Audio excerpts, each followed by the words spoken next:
नमस्कार दोस्तों।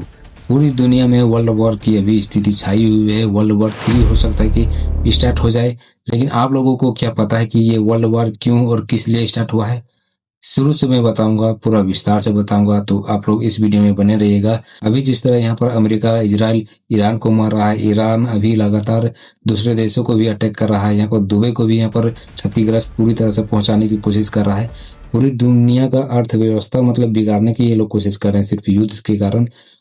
इस युद्ध को मैं बताऊंगा ये युद्ध स्टार्ट हुआ कहाँ से।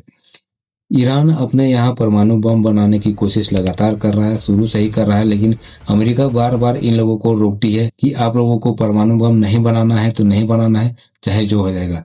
इजराइल भी यहाँ पर अमेरिका के सपोर्ट में है कि अगर ईरान किसी तरह से यहाँ पर परमाणु बम बना लेगा तो पूरी की पूरी यूरोपियन में जितना देश है उन लोगों के लिए पूरा खतरा हो सकता है। क्योंकि सबसे पहले अगर कहीं ना कहीं अगर ईरान परमाणु बम बना लेगा तो इजराइल जैसा देश को पूरा का पूरा खत्म कर देगा, पूरा पूरा तबाह कर देगा। इसलिए इजराइल भी नहीं चाहता है कि ईरान परमाणु बम बनाए, जिसके कारण इजराइल लगातार ईरान पर हमला करता रहा। कभी ड्रोन से हमला कर रहा था, कभी मिसाइल छोड़ करके हमला कर रहा था, तो कभी बम ब्लास्ट करा रहा था। मतलब कुछ भी तरह से इनका कहना था कि ईरान परमाणु बम सिर्फ ना बनाए। अब क्या हुआ, ईरान भी यहाँ पर ठान चुका था कि परमाणु बम बनाना है तो बनाना है, लेकिन अभी तो वो लोग नहीं बना पाए हैं फिलहाल। लेकिन जब अमेरिका और इजराइल एक साथ हो जाते हैं और अमेरिका के ईगो पर बात आती है तो ये दोनों मिल करके ईरान पर हमला कर देते हैं। और अमेरिका और इजराइल के साथ मिलकर के कई और भी देश मिलकर इनका साथ देते हैं।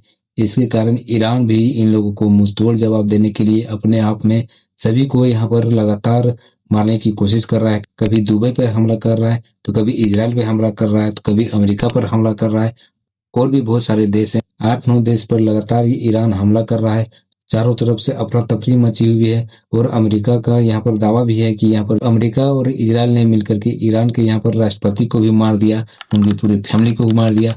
अब ईरान की राष्ट्रपति और उनकी फैमिली को जब मारा गया तो पूरा का जितने भी मुस्लिम देश थे उसमें कहीं ना कहीं सभी मुस्लिमों में क्रोध दिख रहा है। सभी लोग भड़के हुए हैं। सभी लोग लगातार अमेरिका और इजराइल का बहिष्कार कर रहे हैं, दुबई का बहिष्कार कर रहे हैं। क्योंकि दुबई ने ही जो मिसाइल छोड़ा गया था, दुबई ने ही अमेरिका को दिया था और अमेरिका को यहाँ पर बोला था कि आप लोग युद्ध का स्टार्ट कीजिए, हम आपके साथ हैं।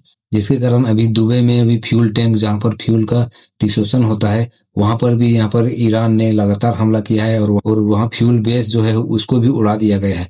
अब कहीं ना कहीं ये होगा कि पेट्रोल की दाम यहाँ पर लगातार दोगुनी या तिगुनी भी हो सकती है। सारे देश में महामारी होगी, सारे की सारे देश में यहाँ पर लगातार महंगाई बढ़ेगी, सारे के सारे देश में पेट्रोल की कीमत बढ़ेगी, डीजल की कीमत बढ़ेगी, लोग परेशान हो गए। लेकिन इन लोगों को सिर्फ युद्ध करना है, उससे मतलब कुछ हासिल होगा या नहीं होगा मुझे पता नहीं, लेकिन युद्ध करना है बस। आम लोगों को मरना है। जो जो लोग इस युद्ध को बढ़ावा दे रहे हैं, जो जो इस युद्ध को करवा रहे हैं, उन लोगों को तो कुछ नहीं होगा और सिर्फ भुगतना पड़ेगा आम आदमी को, आम इंसान को, उस गरीब लोगों को जिसका इसमें कोई दोष नहीं है, जो सिर्फ अपने खाने और पीने का यहाँ पर ध्यान रखते हैं। किसी तरह से इनका पेट पलना चाहिए, किसी तरह से सिर्फ इनका परिवार, इनका घर सब चलना चाहिए।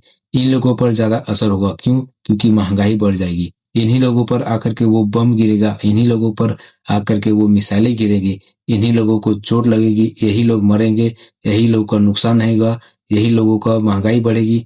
हर तरीके से गरीब लोग ही इसमें पिसेंगे।